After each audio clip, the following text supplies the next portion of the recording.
جو حضرات ادھر ادھر گھوم رہے ہیں، میں ان سے گزارش کرتا ہوں کہ وہ آج کی اس نورانی محفل میں آ کر بیٹھے اور کچھ یہاں سے اپنے ساتھ لے کر جائے تاکہ اپنے اعمال کی اصلاح کر سکیں، اور انشاءاللہ عز و جل تھوڑی دیر کے اندر ہی سورت سے تشریف لائے ہوئے مہمان الحاج حافظ امین صاحب قبلہ تشریف لا رہے ہیں، تو حضرت کا آپ کو خطاب سماعت فرمانا ہے۔ تب تک جو باقی باتیں آپ کے سامنے میں پیش کر رہا تھا، جو باتیں بچی ہے اس کو انشاءاللہ میں مکمل کر دیتا ہوں۔ میرے پیارے آقا صلی اللہ تعالیٰ علیہ وسلم کے پیارے دیوانوں، میں نے آپ کے سامنے جو ذکر کیا تھا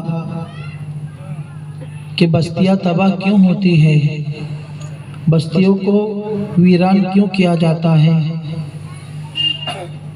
یہی بات عطائے رسول حضور ہند الولی سرکار غریب نواز رحمت اللہ تعالیٰ علیہ نے اپنے پیر و مرشد سے پوچھا تھا۔ اگر آپ سن رہے ہیں تو آپ بھی ان باتوں پر عمل کر کے اپنے آپ کو تباہی سے بچانے کی کوشش کریں۔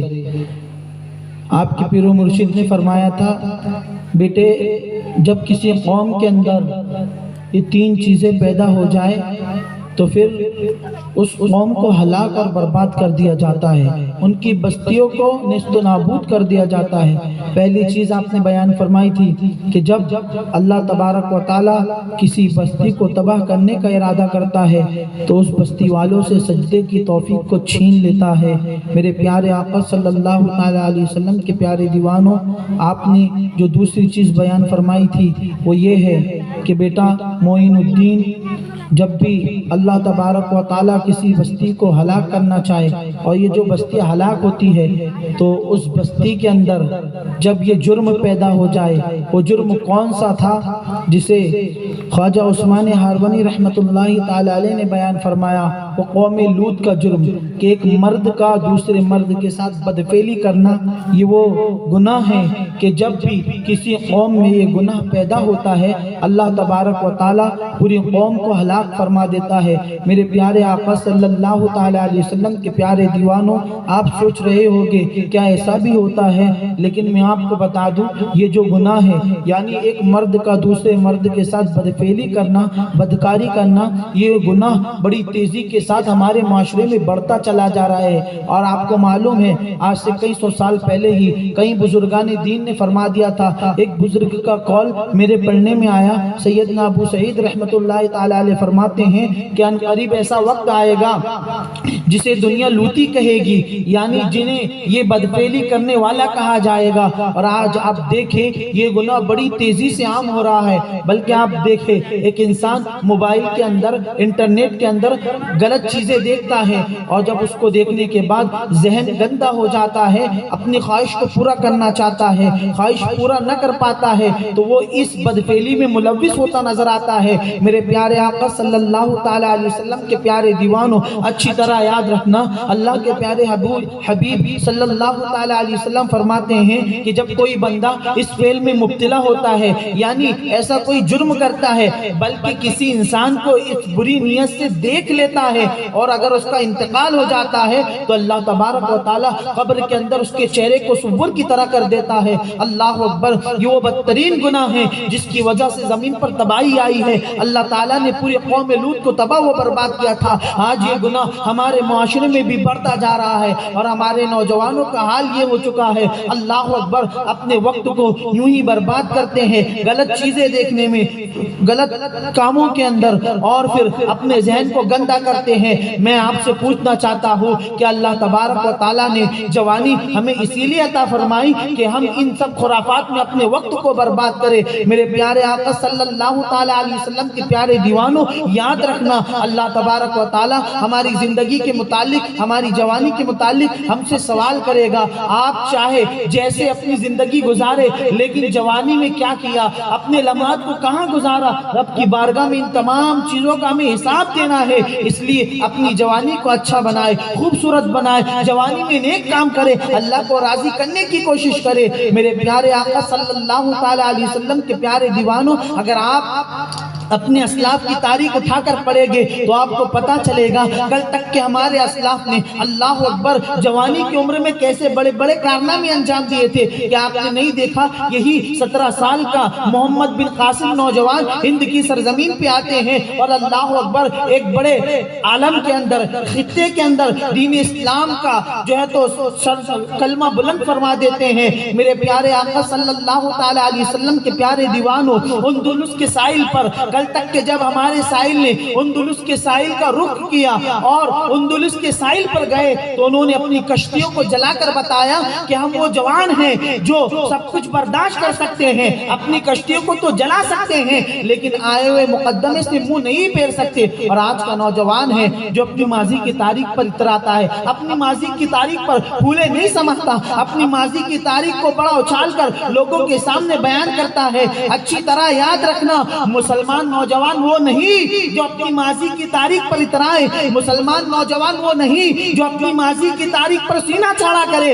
بلکہ مسلمان نوجوان وہ ہے جو اپنی تاریخ پر اترانے کی بجائے خود ایک تاریخ ساز بنے، ایک نئی تاریخ پیدا کرے، ایک نئی تاریخ مرتب کرے، ایک نیا انقلاب پیدا کرے۔ اس لیے کہ اب وہ وقت نہیں رہ گیا ٹیپو سلطان نے کیا کیا تھا، اب وہ وقت نہیں رہ گیا سلطان صلاح الدین ایوبی نے کیا کیا تھا، اب وہ وقت نہیں رہ گیا محمد بن قاسم نے کیا کیا تھا، اب وہ وقت نہیں رہ گیا ٹیپو سلطان نے کیا کیا تھا، اب وہ وقت نہیں رہ گیا عمر ابن خطاب نے کیا کیا تھا، اب وقت یہ آ گیا ہے تم کیا کر سکتے ہو، اپنی ذمہ داری کا احساس کرو۔ کل کے مقابلے میں آج معاملات بہت زیادہ بڑھ چکے ہیں، اس لیے اپنی جوانیوں کو پاک کرو، اچھے انداز میں جوانی کو گزارو تاکہ جب رب کی بارگاہ میں کھڑے ہو تو اپنی جوانی کا حساب دے سکو۔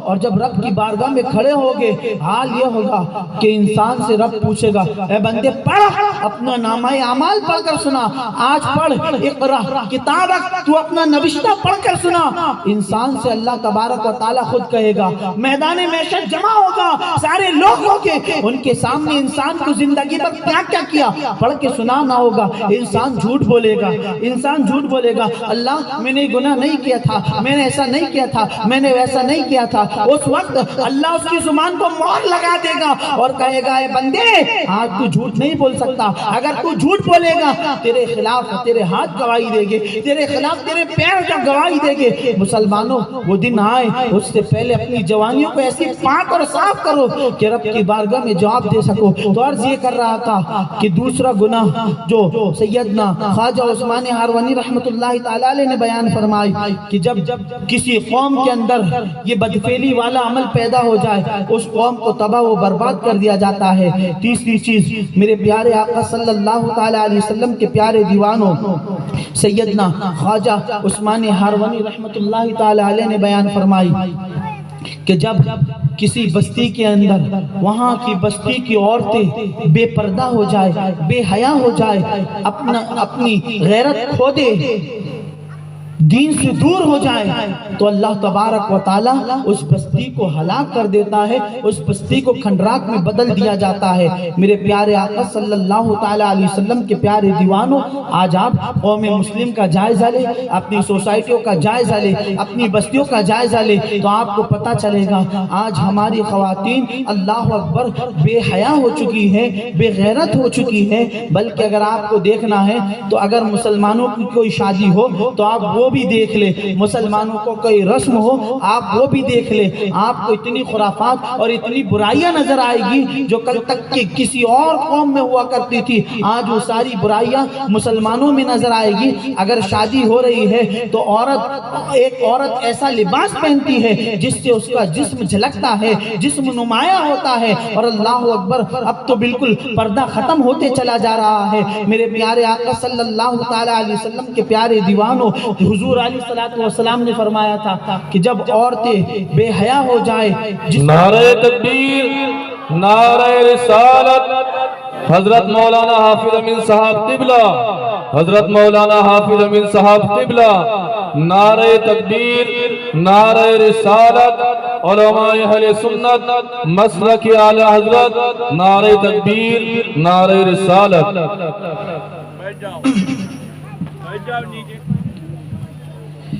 میرے پیارے آقا صلی اللہ تعالیٰ علیہ وسلم کے پیارے دیوانوں،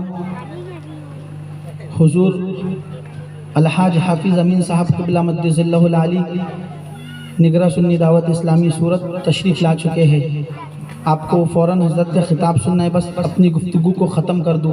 میرے پیارے آقا صلی اللہ تعالیٰ علیہ وسلم کے پیارے دیوانوں، تو تیسری چیز حضور علیہ السلام نے جو بیان فرمائی، بستیاں تباہ ہوتی ہے، جس بستی کی عورتیں، جس معاشرے کی عورتیں بے حیا اور بے غیرت ہو جائے، پھر اللہ تبارک و تعالیٰ ان پر عذاب نازل فرماتا ہے، انہیں ہلاک کر دیا جاتا ہے۔ کل تک کہ اگر آپ خواتین اسلام کا معاملہ دیکھیں تو آپ کو پتہ چلے گا کہ ان کے کردار کو دیکھ کر اور ان کی تقوی کی وجہ سے، ان کی غیرت کی وجہ سے کئی لوگ ولی بن چکے ہیں۔ میرے پیارے آقا صلی اللہ تعالیٰ علیہ وسلم کے پیارے دیوانوں، لیکن آج افسوس ہے ہماری خواتین بے حیائی کی طرف بڑی تیزی سے جا رہی ہے۔ جیسے معاشرے کے اندر وہ بے حیا لوگوں کو دیکھتی ہے کہ وہ کیسا لباس پہن رہی ہے، فوراً ان کے دل کے اندر بھی یہ شوق پیدا ہو جاتا ہے۔ وہ یہ نہیں دیکھتی کہ یہ لباس اللہ اکبر شریعت میں جائز ہے یا ناجائز ہے، ہمارا اسلام ہمیں ایسا لباس پہننے کی اجازت دیتا ہے یا نہیں دیتا ہے، اسے اس سے کوئی مطلب نہیں، بلکہ وہ اپنی خواہش کو پورا کرنے کے لیے وہ اپنے شوہر سے کہتی ہے کہ مجھے وہی لباس لا کر دو۔ اور آج کل مردوں کا بھی یہ معاملہ ہو گیا کہ عورت نے جیسا کہا فوراً مرد انہیں وہ تمام چیزیں لا کر دے دیتے ہیں۔ بس ایک بات بتا کر گفتگو ختم کر دوں کہ ایسی خواتین گزری جن کے کردار کی بنیاد پر اللہ اکبر لوگ ولی بن گئے۔ میرے پیارے آقا صلی اللہ تعالیٰ علیہ وسلم کے پیارے دیوانوں، سیدنا حسن بصری رحمت اللہ تعالیٰ علیہ اپنی توبہ کا واقعہ بیان فرماتے ہیں کہ مجھے توبہ کیسے نصیب ہوئی۔ بس یہ بات بتا کر گفتگو کو ختم کر دوں گا۔ سیدنا حسن بصری رحمت اللہ تعالیٰ علیہ فرماتے ہیں کہ میں بڑا امیر کبیر شخص تھا اور کوفہ کے بازار میں گھوما کرتا تھا، کوئی غریب ملتا اس کی مدد کر دیتا، کوئی پریشان آتا اس کی پریشانی کو دور کرنے کی کوشش کیا کرتا تھا۔ ایک مرتبہ میں بازار میں آیا، جب میں بازار میں آیا تو میں نے ایک بہت حسین اور خوبصورت لڑکی کو دیکھا۔ جب اس کے حسن کو دیکھا میں اس کے حسن میں کھو گیا اور اسے دیکھتا گیا، اسے دیکھتا گیا۔ اس لڑکی نے جب مجھے دیکھا تو مجھ سے کہا، اے نوجوان حیا کر، تو مجھے کیوں گھور کر دیکھ رہا ہے؟ کیا تجھے ڈر نہیں لگتا؟ اللہ اکبر۔ میں نے کہا کس سے ڈر؟ اللہ اکبر۔ اس عورت نے کہا کہ جو آنکھوں کی خیانت کو بھی جانتا ہے اور دل کے چھپے ہوئے بھیدوں کی بھی جانتا ہے۔ اللہ اکبر۔ سیدنا حسن بصری کہتے ہیں اس کا جملہ تو بہت بڑا تھا، لیکن اس کے حسن میں ایسا مستغرق ہو گیا تھا کہ میں اسے دیکھتا ہی رہا۔ اس حسین و جمیل لڑکی نے کہا، اے نوجوان تجھے میرے اندر ایسا کیا پسند آ گیا کہ تو مجھے گھور رہا ہے؟ میں نے کہا تیری آنکھیں بڑی حسین ہیں، ہرن جیسی آنکھیں ہیں، تیری آنکھوں میں ڈوب جانے کو دل چاہتا ہے۔ اللہ اکبر۔ اس لڑکی نے کہا رک، شاید تیرا مطلب پورا ہو جائے، یہیں رک، میں ابھی آتی ہوں۔ وہ چلی گئی، میں وہاں انتظار کرتا رہا۔ اس کے تھوڑی دیر کے بعد اس کی ایک خادمہ آتی ہے، اس کے ہاتھ میں تشت تھا، تشت پر ایک کپڑا ڈھکا ہوا تھا۔ اس نے کہا کہ تو ہی وہ نوجوان ہے جو میرے آقا کو گھور کر دیکھ رہا تھا؟ اس نے کہا ہاں ہاں میں ہی وہی نوجوان ہوں۔ اس نے کہا یہ تیرے لیے تشت اس لڑکی نے تحفے میں بھیجا ہے۔ اللہ اکبر۔ میرے پیارے آقا صلی اللہ تعالیٰ علیہ وسلم کے پیارے دیوانوں،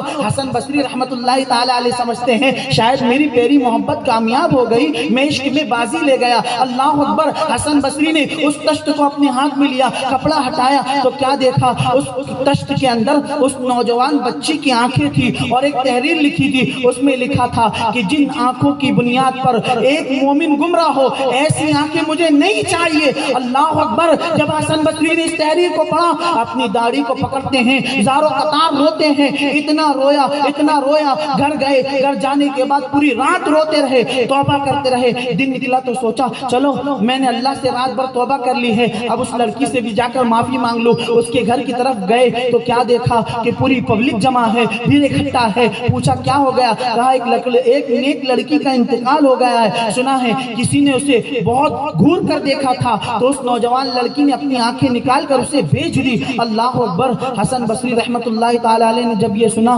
زارو قطار روئے، اللہ اکبر۔ اس کے بعد سچی توبہ کی اور دوبارہ کبھی گناہ نہ کیے، اور اللہ تبارک و تعالی نے پھر انہیں ایسا عظیم مقام عطا فرمایا کہ وقت کے بڑے بڑے اولیاء کرام کے آپ پیر و مرشد بن گئے۔ میرے پیارے آقا صلی اللہ تعالی علیہ وسلم کے پیارے دیوانوں، یہ تھے ہمارے اسلاف، یہ تھی خواتین اسلام کی غیرت کہ ان کی غیرت کی بنیاد پر کئی لوگ ولی بن چکے ہیں۔ میرے پیارے آقا صلی اللہ تعالی علیہ وسلم کے پیارے دیوانوں، جب عورتیں باغیرت ہوتی ہیں تو ان کی گودوں کے اندر بھی باحیا اور باغیرت بچے پیدا ہوتے ہیں، اور پھر ان بچوں سے زمین پر انقلاب پیدا ہوتا ہے۔ میں خواتین اسلام سے بھی گزارش کروں گا، آپ سے بھی گزارش کروں گا، برائیوں سے اپنے آپ کو بچائے، بے حیائیوں سے اپنے آپ کو بچائے، اور ہمارے مرد حضرات بھی اپنے گھر کے اندر اچھا ماحول پیدا کرنے کی کوشش کرے۔ اللہ تعالی ہم سب کو کہنے سننے سے زیادہ عمل کی توفیق عطا فرمائے۔ دورانی گفتگو کسی بھی قسم کی غلطی ہو اللہ تعالی معاف فرمائے۔ استغفر اللہ ربی من کل ذنب واتوب الیہ وما علینا الا البلاغ المبین۔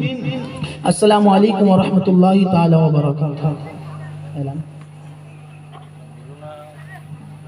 ابھی انشاءاللہ عز و جل ہمارے سورت سے آئے ہوئے مہمان الحاج حافظ محمد امین صاحب قبلہ کی بہت ایمان افروز گفتگو ہوگی۔ میں آپ تمامی حضرات سے گزارش کرتا ہوں، حضرت سورت سے آپ کے لیے آئے ہیں، آپ تھوڑا قریب آ جائیں اور بالکل توجہ کے ساتھ حضرت کی گفتگو سنیں، انشاءاللہ آپ کا ایمان تازہ ہو جائے گا۔ آئیے ہم حضرت کا استقبال کرتے، نعرہ تکبیر، نعرہ رسالت، علماء اہل سنت، نعرہ تکبیر، نعرہ رسالت۔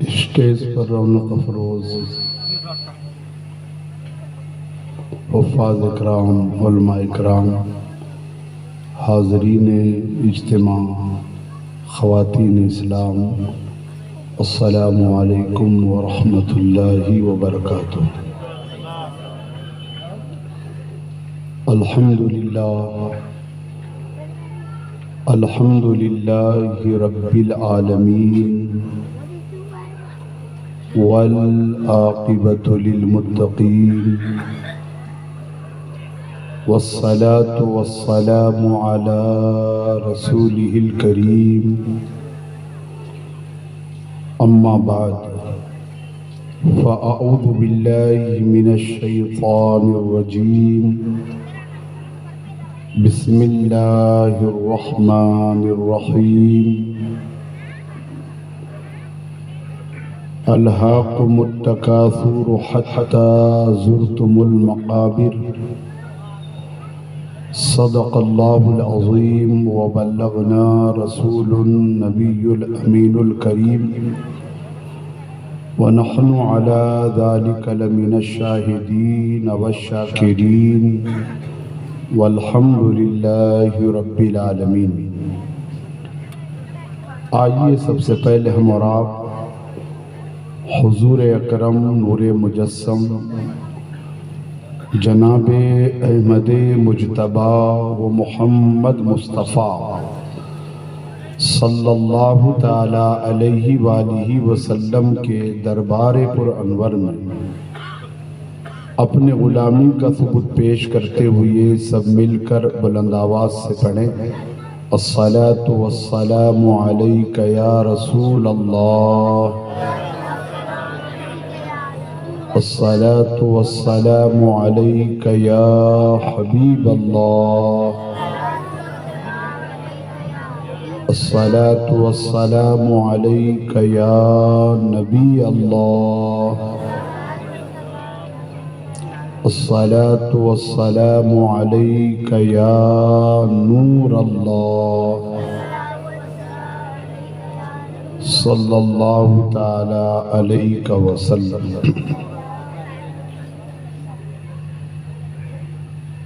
میرے پیارے آقا صلی اللہ تعالی علیہ وآلہ وسلم کے پیارے دیوان، اللہ کریم کا کروڑوں احسان عظیم ہے کہ اس خالق ارض و سما نے ہمیں اپنے پیارے حبیب و محبوب محمد رسول اللہ صلی اللہ تعالی علیہ وآلہ وسلم کا امتی بنایا ہے۔ ہم اپنے مقدر پر تقدیر پر جتنا ناز کرے اتنا کم ہے، اس لیے کہ ہم امام الانبیاء خاتم النبیین صلی اللہ تعالی علیہ وآلہ وسلم کے امتی ہیں۔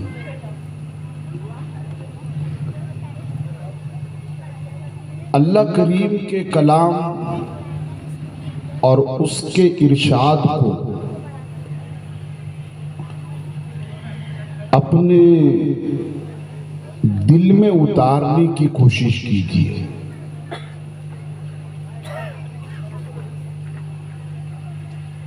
اور اپنے آپ کی اتنی فکر کیجیے کہ آج مجمع میں بیٹھے ہوئے ہیں،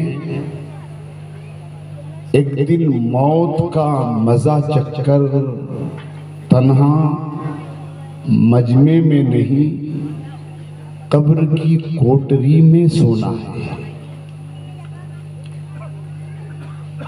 اس کی فکر کیجیے۔ جب ہم اپنے آپ پر رحم نہیں کریں گے تو پھر دوسرے پر کیا رحم کریں گے؟ اور جو بندہ اپنے آپ پر رحم کرتا ہے وہ اللہ کے قانون پر اور سرور انبیاء صلی اللہ علیہ وسلم کے ارشاد پر عمل پیرا ہوتا ہے، اور جو اپنے آپ پر رحم نہیں کرتا ہے تو سمجھئے کہ پھر وہ اللہ کے قانون پر، اسلام کے قانون پر، نبی کے ارشاد پر عمل نہیں کرتا ہے۔ ہمارے اسلاف نے اسلام کو ہم تک پہنچانے کے لیے بڑی بڑی قربانیاں پیش کی ہے، اور اللہ و رسول کا قانون ہم تک پہنچایا ہے۔ صحابہ اکرام، تابعین، تبع تابعین،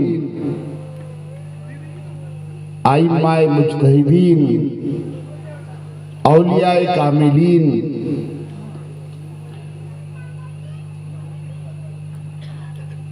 ان کا تقوی، ان کا پرہیزگاری، ان کا خشیت ربانی سے لرزنا اور قانون اسلام اور اللہ کے حکم پر عمل پیرا ہونا،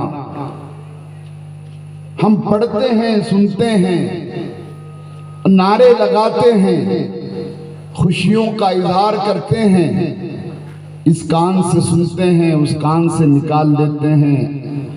مجمع میں جب تک تھے تو بھلے اچھے تھے، پھر صبح جیسے تھے ویسے ہی ہو گئے۔ ایسی مجلسوں کا سجانا، منانا، خرچ کرنا اس لیے ہوتا ہے کہ قوم کو کچھ درس دیا جائے۔ ہم کلمہ پڑھنے والے ہیں تو ہمارے آقا نے ہمیں کیا درس دیا ہے اور ہمارے اسلاف اور بزرگوں نے ہمیں کیا تعلیم دی ہے، اس طرف ہماری آپ کی توجہ ہونی چاہیے۔ ورنہ ہم تو ایسی تقریروں کے عادی ہو چکے ہیں کہ مقرر ذیشان آئے، مقرر شعلہ بیاں آئے اور خوب دھویں دار تقریر کر کے نعرے لگا کے چلے جائے، عمل کیا تو کچھ نہیں۔ اصل درس، اصل تقریر، اصل وائز کیا ہے اس پر توجہ دیجیے گا، ورنہ نعرے لگا کر کے جنت میں داخل کرنا، بیگے پکا کر کے جنت کا داخلہ دے دینا، یہ ہماری آپ کی گفتگو ہے، مگر اللہ و رسول نے جنت میں جانے کا راستہ کیا بتایا ہے؟ قوم مسلم اگر اسے سماعت کرے اور اس پر عمل پیرا ہو تو آج بھی دنیا میں انقلاب پیدا ہو سکتا ہے۔ کیسے کیسے آپ مناظر اور واقعات کو آپ سنیں گے تو دنگ رہ جائیں گے، اور ہمارے اسلاف نے دین اور اسلام کی حقانیت کو ایسے پیش کیا کہ جب انہوں نے پیش کیا تو غیروں نے سن کر کہا لا الہ الا اللہ محمد الرسول اللہ صلی اللہ علیہ وسلم۔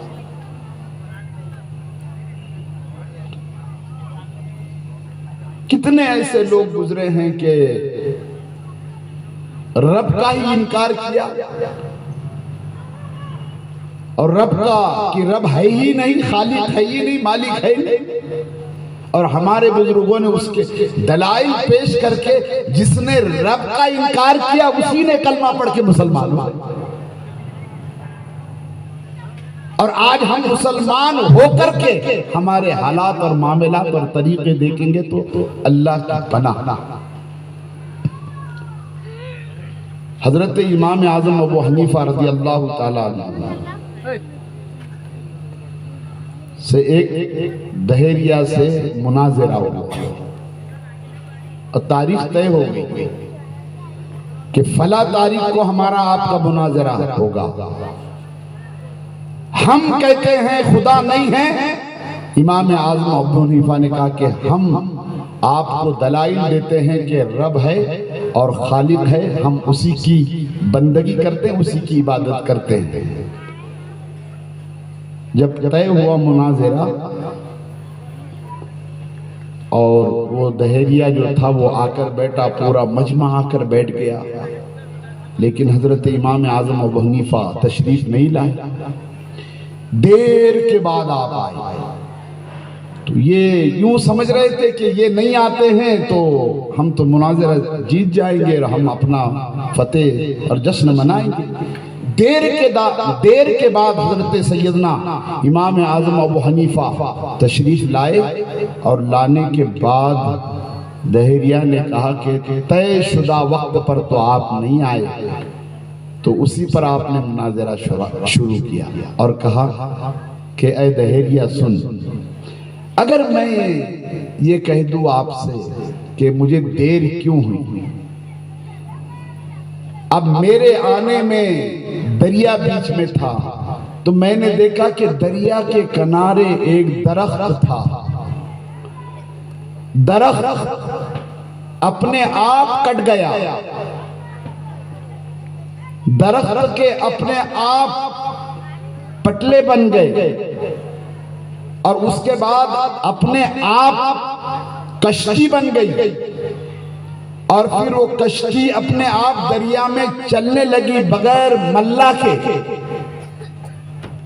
تو وہ تو ہنس گیا کہ اتنے بڑے امام، اتنے بڑے مسلمانوں کے آپ پیشوا، اور کیسی بات کرتے ہیں آپ کے، آپ پہ آپ درخت کٹ جائے گا، آپ پہ آپ پٹلے بن جائیں گے، آپ پہ آپ کشتی بن جائیں گی، اور بغیر جو ہے تو ڈراور کے کشتی چلیں گے۔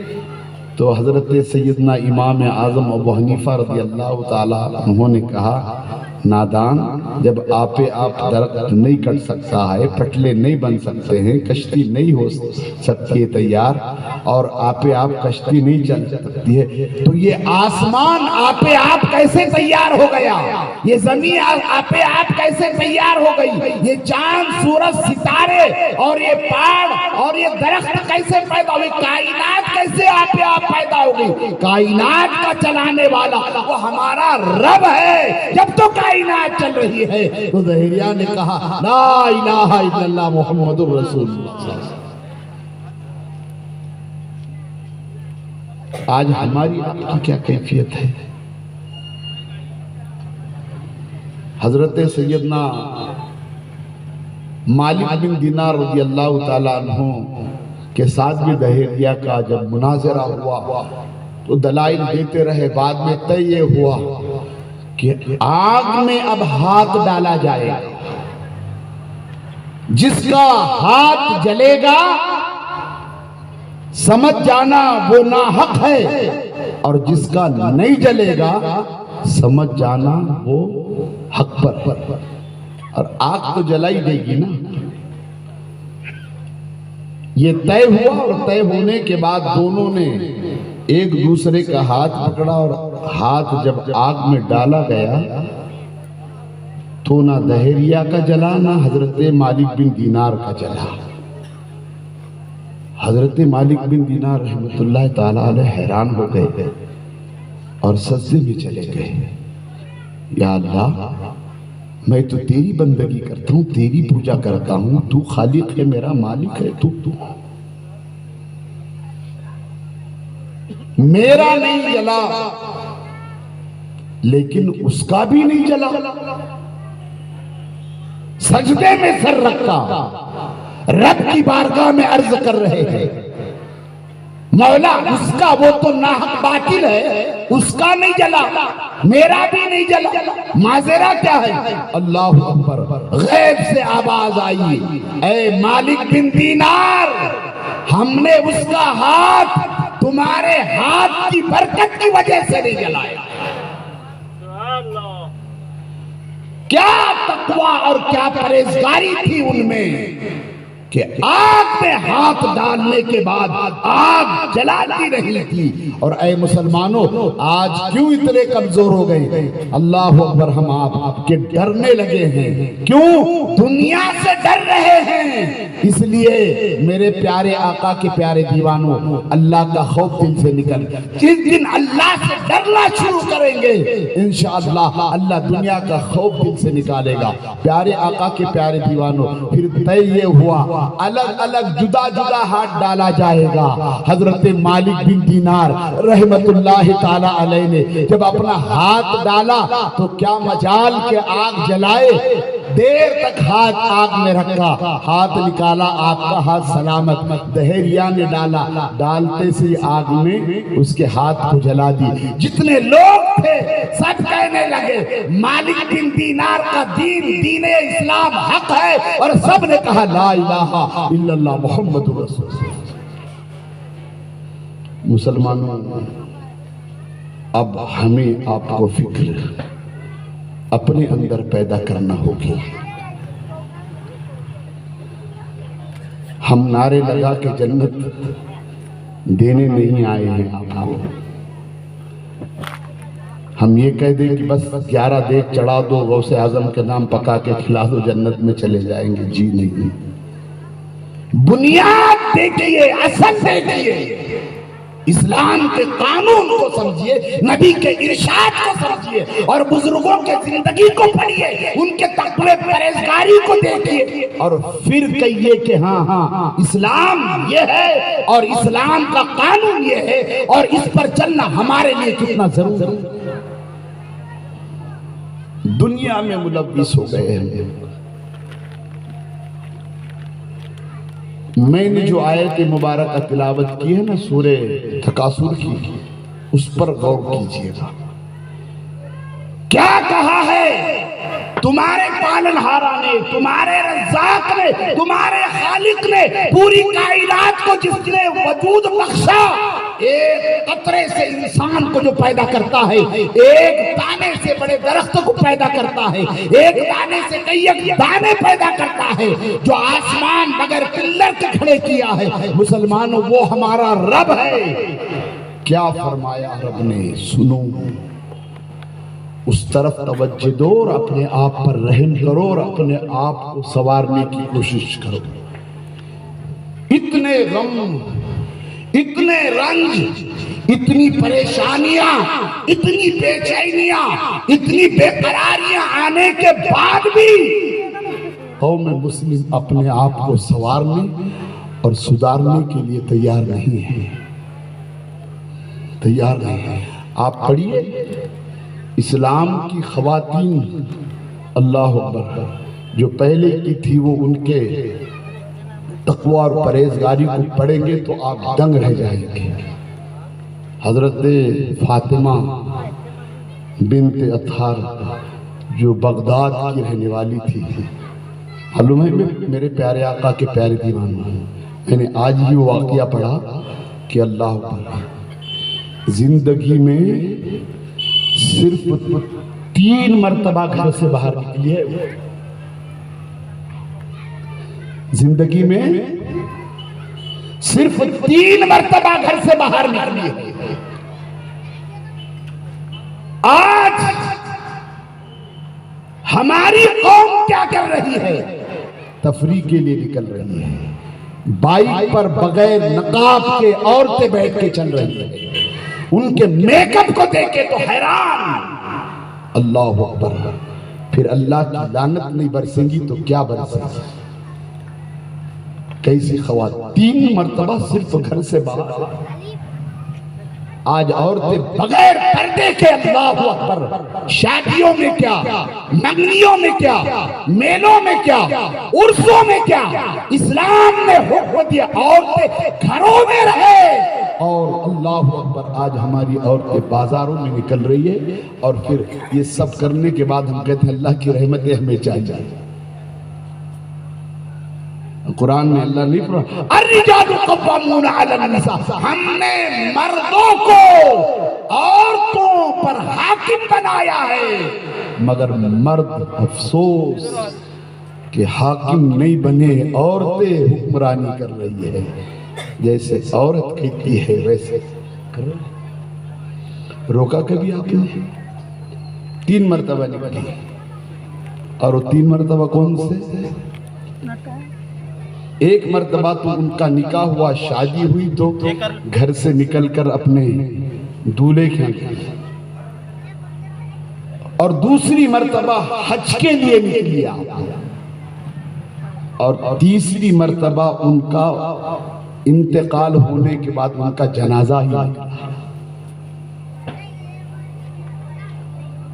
جب ایسی عورتیں ہوتی ہے پاک دامن، تو پھر پیدا ہونے والا غوث اعظم پیدا ہوتا ہے، پیدا ہونے والا خواجہ اعظم پیدا ہوتا ہے، پیدا ہونے والا امام اعظم پیدا ہوتا ہے، پیدا ہونے والا مجدد اعظم پیدا ہوتا ہے، پیدا ہونے والا قطب عالم پیدا ہوتا ہے، پیدا ہونے والا پھر عبد الرحمن دولہ جیسا۔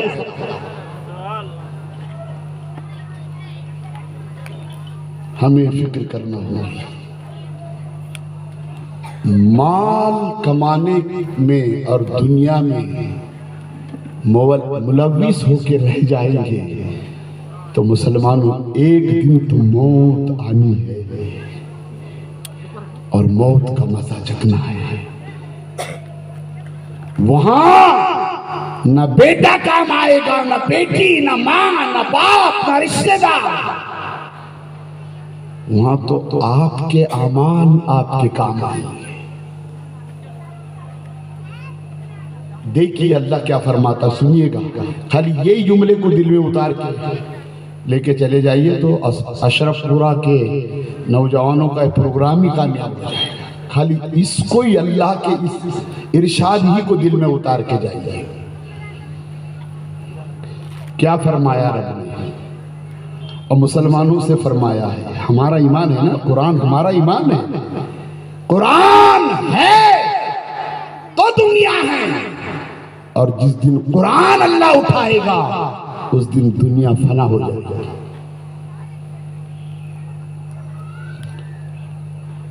سنیے، ترجمہ سنیے گا غور سے۔ الہاکم التکاثر حتی زرتم المقابر، اس کا خلاصہ ترجمہ یہ ہے، تمہیں غافل رکھا مال کی زیادہ طلبی نے، کیا کہہ رہا ہے اللہ عز و جل؟ سنیے گا، سنیو، ہم لوگ تو اللہ اکبر بس کسی کا دامن تھامنے کے بعد اتنے بے باک ہو جاتے ہیں، بس ابھی دامن ہی جنت میں لے جائے گا، پھر دامن ہی جنت میں لے جاتے تو مسجدیں بنانے کی ضرورت کیا پڑے؟ دامن نہیں، نبی کے ارشاد پر عمل جنت میں لے جائے گا۔ رب نے کہا تمہیں غافل رکھا مال کی زیادہ طلبی نے، یہاں تک کہ تم نے قبروں کا منہ دیکھے۔ مال کمانے میں، مال جمع کرنے میں، عیش کرنے میں، بلڈنگیں بنانے میں، مال کے اضافے میں، اللہ اکبر، ہم نے نہ نمازوں کی پرواہ کی، نہ زکوٰۃ کی پرواہ کی، نہ حج کی پرواہ کی، نہ ماں باپ کے احترام کی پرواہ کی، نہ بڑوں کی پرواہ کی، نہ روزوں کی پرواہ کی، نہ بندگی کی پرواہ کی، نہ تلاوت کی پرواہ کی، نہ اللہ کے پاکی بیان کرنے کی پرواہ کی، نہ اللہ کے ذکر کی پرواہ، بس مال میں ملوث۔ رب کہہ رہا ہے تمہیں غافل رکھا مال کی زیادہ طلب، یہاں تک کہ قبروں کا۔ پھر کیا ہوا؟ مال تو جمع کرتے رہے، بلڈنگیں بناتے رہے، بینک بیلنس جمع کرتے رہے، پلاٹ پر پلاٹ خریدتے رہے، کیا ہوا؟ موت آ گئی، قبر کے قریب چل جائے، مال رہ گئے، مال رہ گیا۔ ابھی دیکھیے ہماری آپ کی کیفیت، مدرسے آپ کے اس شہر میں دو چل رہے ہیں، لڑکیوں کا مدرسہ، لڑکوں کا مدرسہ ہے نا۔ اور آپ نے علماء سے سنا ہوگا کہ جو علم حاصل کرنے کے لیے بچے آتے ہیں وہ مہمان رسول ہیں۔ اور یہ بھی سنا ہوگا آپ نے کہ مسجد اللہ کا گھر ہے اور دارالعلوم رسول اللہ کا گھر ہے۔ مسجد اللہ کا گھر اور مدرسہ دارالعلوم رسول اللہ کا گھر، اور وہاں جو تعلیم پڑھنے، تعلیم حاصل کرنے آتے ہیں وہ رسول اللہ کے مہمان ہیں۔ مگر مال کی زیادہ طلبی نے، مال کی زیادہ خواہش نے، مال جمع کرنے کی تمنا نے نہ ہمیں مدرسے میں دینے دیا اور نہ مسجد میں دینے دیا۔ ہم مدرسے میں پہنچائیے نا، شادی کا کھانا جب ہوتا ہے تو پھر حال ہمارا کیا ہوتا ہے کہ جو شادی کے مہمان سب کھا کے چلے جائیں گے نا، اور جو نیچے اونچے کا جو بچیں گا نا، پھر وہ دارالعلوم میں بھیجے۔ کیا قدر کی آپ نے مہمان رسول کی، جن کے بارے میں سرور انبیاء نے فرمایا، ہاں حدیث اور قرآن کا علم سیکھنے کے لیے جو بچہ اپنے گھر سے نکلتا ہے، فرشتے اس کے پیروں تلے اپنے پروں کو نکالتے ہیں۔ وہ تمہارے گھر میں آ جائے تو اللہ کی رحمتوں کا نزول ہو جائے، وہ تمہارے باپ ماں کے قبر پر چلے جائے تو اللہ ان کی بخشش۔ مگر انہیں کیا کھلا رہے ہم؟ بچنے کے بعد بھیجیں گے، دیکھیں گے نا جی، فلاں لیڈر آ جائے، فلاں میونسپلٹی کا چنا ہوا آ جائے، وہ کھا کے کرسی صاف کریں گے، کپڑا بچھائیں گے، سب کریں گے، مہمان رسول ہیں یہاں، بھیجیں گے نا بچنے کے بعد۔ ہمیں کلمہ پڑھنے والوں کو تو سب سے پہلے یہ غور کرنا چاہیے کہ مہمان رسول ہیں کتنے ہمارے شہر میں۔ سب سے پہلے وہاں جا کر دعوت دو، اور سب سے پہلے ان کے ہاں بھیجو، اور اس کے بعد پھر جو ہے تو بارات کھائیں گے۔ مسلمانوں، جب مہمان رسول کھا کے دعا دے گا، خدا کی قسم جس بیٹی کے شادی میں تم نے کھانا پکا کر کے مہمان رسول کو کھلا دیا، وہ بیٹی کے لیے دعا کر دے اور دل سے دعا نکل جائے تو بیٹی کی زندگی میں اللہ کریم جو ہے تو برکتیں ہی برکتیں عطا فرمائے گا، خوشیاں ہی خوشیاں عطا فرمائے گا، پریشانیوں کو دور فرمائے گا۔ مگر ہم نے کیا کیا جناب؟ کیا یہی کہ بچنے کے بعد بھیجیں گے۔ جی پکڑ ہونی ہے جناب، پکڑ ہونی ہے، گرفت ہونا ہے۔ سورہ بروج میں اللہ نے فرمایا ان بطش ربک لشدید۔ قرآن پڑھ رہا ہوں، قرآن اچل پور کے مسلمانوں قرآن سنو، کیا کہہ رہا ہے تمہارا رب، ہمارا رب، کائنات کا خالق۔ ان بطش ربک لشدید، بے شک تیرے رب کی گرفت بڑی سخت ہے، اور تیرا رب ہی تجھے مال دینے والا ہے، جان دینے والا ہے، طاقت دینے والا ہے، قوت دینے والا ہے، کانوں میں سماعت دینے والا ہے، آنکھوں میں نور دینے والا ہے، بدن میں قوت دینے والا ہے، پانی کا برسانے والا ہے، اناج کا پیدا کرنے والا ہے، ہوا کا چلانے والا ہے، سورج کا نکلنے والا ہے، چاند کا نکالنے والا ہے، ستاروں کو چمکانے والا ہے، تیرا رب ہی ہے، اور اس کی بارگاہ میں پہنچ کے تجھے حساب دینا ہے۔ مال کماؤ، مگر جہاں نماز کا وقت آ جائے سب چھوڑ دو، سب ترک کر دو، پہلے رب کی بارگاہ میں حاضر ہوں گے۔ اور جب زکوٰۃ کا حکم آ جائے، زکوٰۃ فرض ہو جائے، تو فوراً اپنے مال کا ٹوٹل ماریے۔ مال کی زیادہ طلبی نے زکوٰۃ بھی دینے نہیں دیا ہے نا، صدقہ بھی دینے نہیں دیا، خیرات بھی کرنے نہیں دیا، حج بھی کرنے نہیں دیا، قربانی بھی کرنے نہیں دیا۔ پھر کیا وہ مال کی زیادہ طلبی کرتے کرتے نہ زکوٰۃ دیا، نہ حج کیا، نہ پڑوسیوں کو دیا، نہ اپنا مال صحیح جگہ لگایا، ہوا کیا؟ یہاں تک کہ پھر قبر کا منہ دیکھ لیا۔ اب وہاں کیا کرو گے؟ بولیں گے کہ مجھے واپس لے کے چلو، واپس لے کے چلو۔ پھر زکوٰۃ ہم نکالتے بھی ہیں کیسے؟ جی 50 لاکھ ہے جمع، کبھی پوچھا مسئلہ آپ نے 50 لاکھ پر کتنی زکوٰۃ ہوتی ہے؟ حق ہے، اللہ نے حکم فرمایا ہے، اس کے بغیر چارہ نہیں ہے۔ اور مالک نصاب کو زکوٰۃ کا مال کھانا حرام ہے۔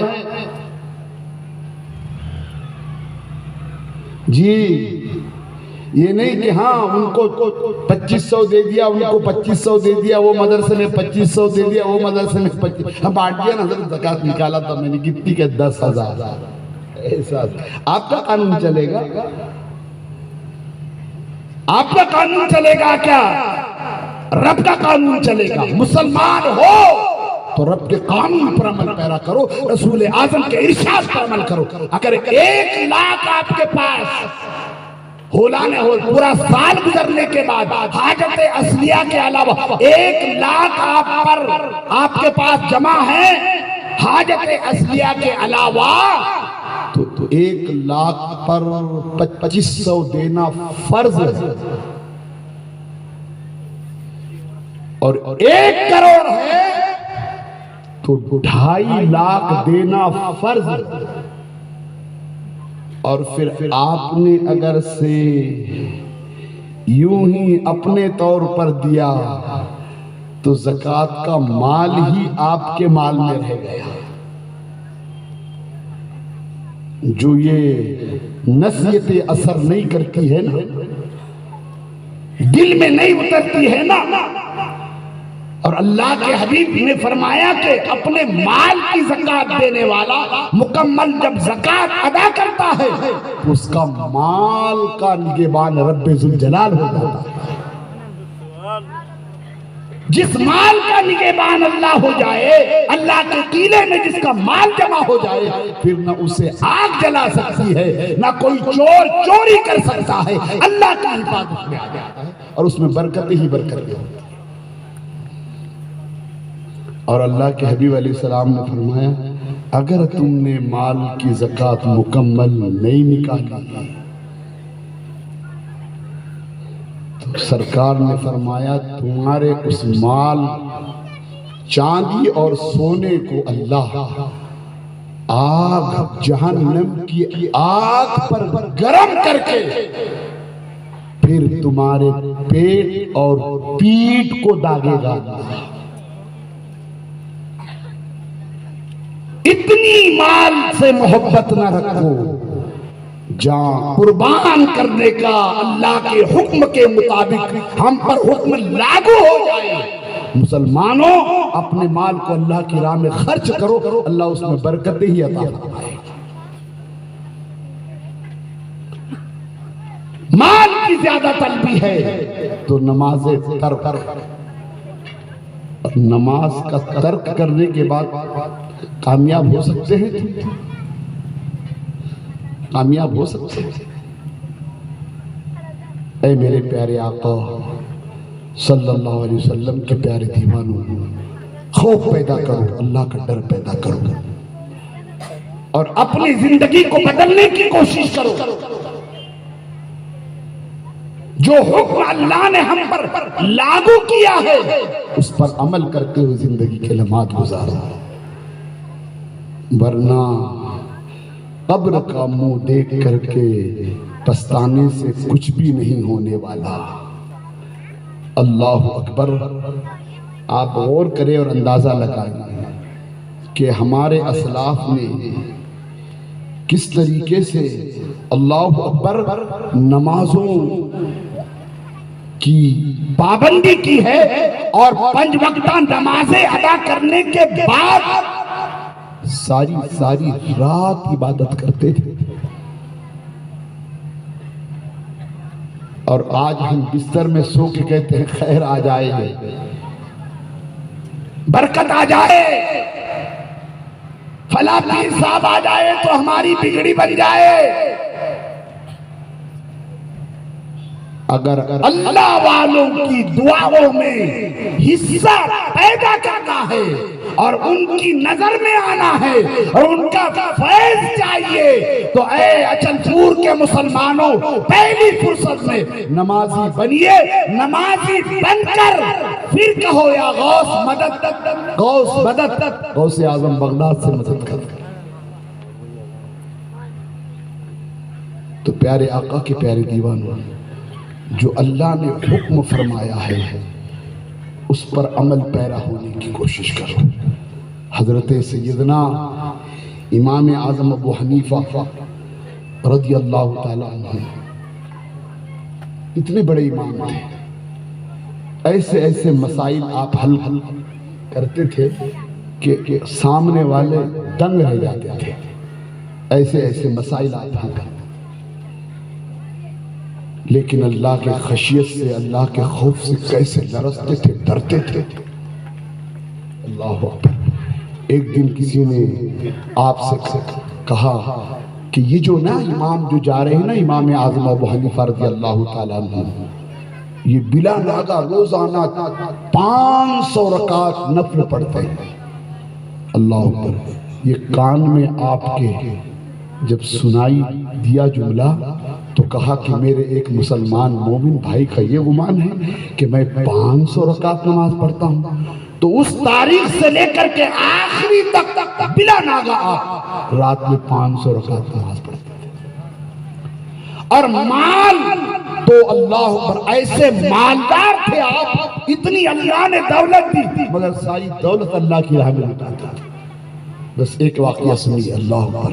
مسلمانوں کیسے تھے ہم مال کی زیادہ طلبی میں ایسے ملوث ہو گئے ہیں کہ آخرت کو بھلا بیٹھے ہیں، قانون الہی کو بھلا بیٹھے ہیں، قبر کو بھلا بیٹھے ہیں، حشر کی فکر نہیں ہے، مرنے کے بعد جواب دینے کی فکر نہیں ہے۔ اللہ اکبر۔ حضرت سیدنا امام اعظم ابو حنیفہ رضی اللہ تعالیٰ عنہ نے اپنے خادم سے ایک کہا تھا، دیکھو یہ کپڑا جو ہے عیب دار ہے، اور اسے لے جا کر کے بازار میں بیچنا اور بیچ کر کے آنا، لیکن اس کپڑے کے عیب کو، کپڑے کے نقص کو دکھا کر کے بیچنا۔ اللہ اکبر۔ وہ خادم لے گئے اور لے جانے کے بعد بازار میں پورا کپڑا بیچ کر آئے۔ واقعی میں بتایا گیا 30,000 دینار کا کپڑا بیچ کر آ گئے وہ۔ اللہ اکبر۔ خوف الہی دیکھیے، مال کی پرواہ نہیں کی، آتے سے ہی حضور میں نے کپڑا بیچ دیا، 30,000 دینار کا کپڑا بیچا۔ سب سے پہلے کہتے ہیں میں نے جو نصیحت کی تھی تم کو، کیا اس پر تم نے عمل کیا؟ کہا حضور وہ نصیحت تو میں نے بھول گیا، میں نے کہا تھا کپڑا جو عیب دار ہے عیب دکھا کر بیچنا، نقص اس کا اور کمی بتا کر کے بیچنا۔ کہا حضور میں نے وہ بتانا بھول گیا۔ اللہ اکبر۔ اللہ کے خوف سے لرز گئے اور لرز کر کہنے لگے یہ 30,000 دینار غریبوں میں جا کر تقسیم کرو، ہم اسے استعمال نہیں کریں گے۔ اللہ اکبر۔ ایک جنازے میں آپ شرکت کی، بڑی دھوپ تھی، مسلمانوں غور کرو اندازہ لگاؤ، اللہ اکبر، بڑی دھوپ، بڑی تیز دھوپ تھی۔ جنازے میں جب کھڑے رہے تو دیر تھی جنازے کو اٹھنے کے لیے، اور سامنے ایک اونچا مکان تھا۔ کسی نے کہا اے امام اعظم ابو حنیفہ، مکان جو ہے تو کھڑا ہے اور مکان کا سایہ گرا ہوا ہے، چھاؤں گری ہوئی ہے، بڑی تیز دھوپ ہے، سرکار آپ یہ مکان کے سائے میں آ کر بیٹھے۔ اللہ اکبر۔ میرے پیارے آقا کے پیارے دیوانوں، حضرت امام اعظم ابو حنیفہ کہتے ہیں کہ جو جس کا مکان ہے وہ مکان والا میرا مقروض ہے، اس نے مجھ سے قرض لیا ہے، اگر میں اس کے مکان کے سائے میں چھاؤں میں کھڑے ہو کر اپنے اوپر فائدہ حاصل کروں گا تو کہیں اللہ عز و جل سود میں میرا یہ عمل نہ شمار کرے، اس لیے میں ڈرتا ہوں۔ آج ہماری قوم اللہ اکبر، اللہ اللہ، سود کھانے سے بھی نہیں ڈر رہی ہے۔ اللہ نے فرمایا الہاکم التکاثر حتی زرتم المقابر، تمہیں مال کی زیادہ طلبی نے اللہ پر غرق کر دیا، یہاں تک کہ تم نے قبروں کا منہ دیکھا۔ اللہ مجھے آپ کو سبھی کو پروردگار عالم اس کے احکام پر عمل کی توفیق عطا فرمائے اور دینی مدارس کی طرف توجہ دینے کی توفیق عطا فرمائے۔ وما علینا الا البلاغ المبین۔ السلام علیکم۔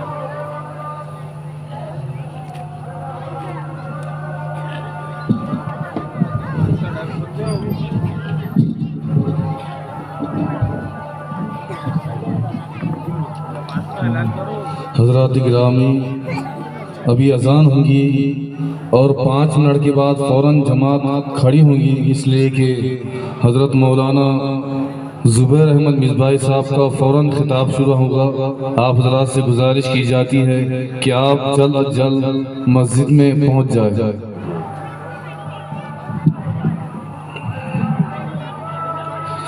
صلی اللہ علی النبی الأمی وآلہ صلی اللہ علیہ وسلم، صلاة و سلام علیک یا رسول اللہ، صلی اللہ تعالی علیہ وسلم۔ اللہ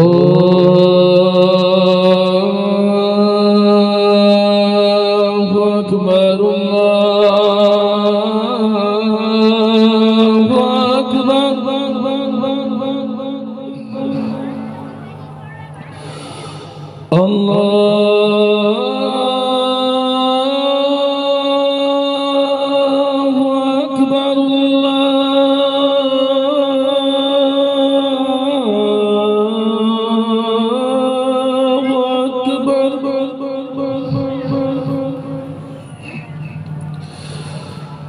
أشهد أن لا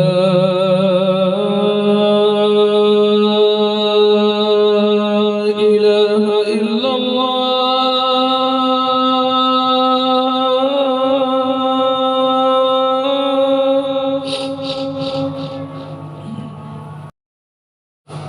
أشهد أن لا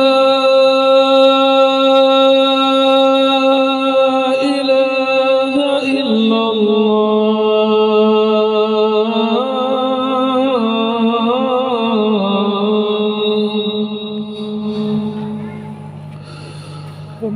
أشهد أن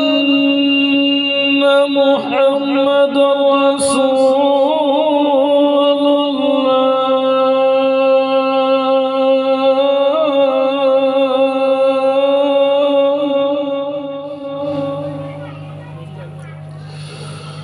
أشهد أن محمد رسول الله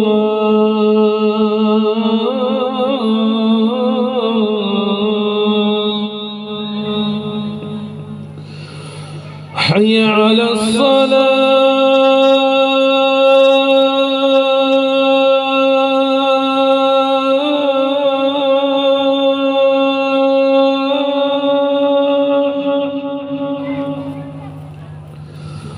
حي على الصلاة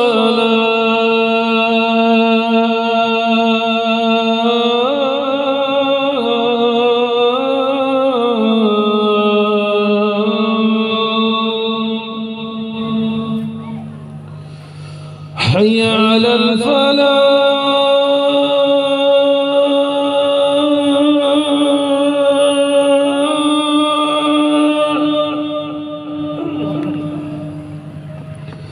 حي على الفلاح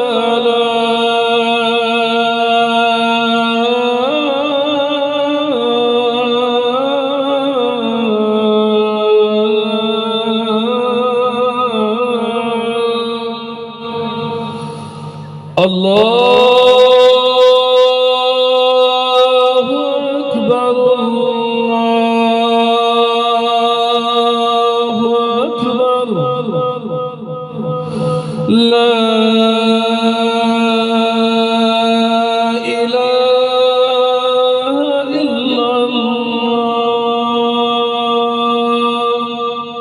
الصلاة والسلام عليك يا رسول الله صلى الله عليه وسلم اللهم رب هذه الدعوة التامة والصلاة القائمة آت سيدنا محمد الوسيلة والفضيلة والدرجة الرافعة وبعثه مقاما محمودا الذي وعدته ورزقنا شفاعته يوم القيامة إنك لا تخلف الميعاد برحمتك يا أرحم الراحمين.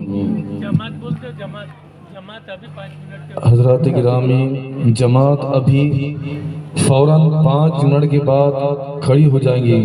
حضرات گرامی، جماعت ابھی فوراً 5 منٹ کے بعد کھڑی ہو جائیں گی. اس کے بعد سنت فرض نماز کے بعد سنت اور وتر ادا کی جائیں گی.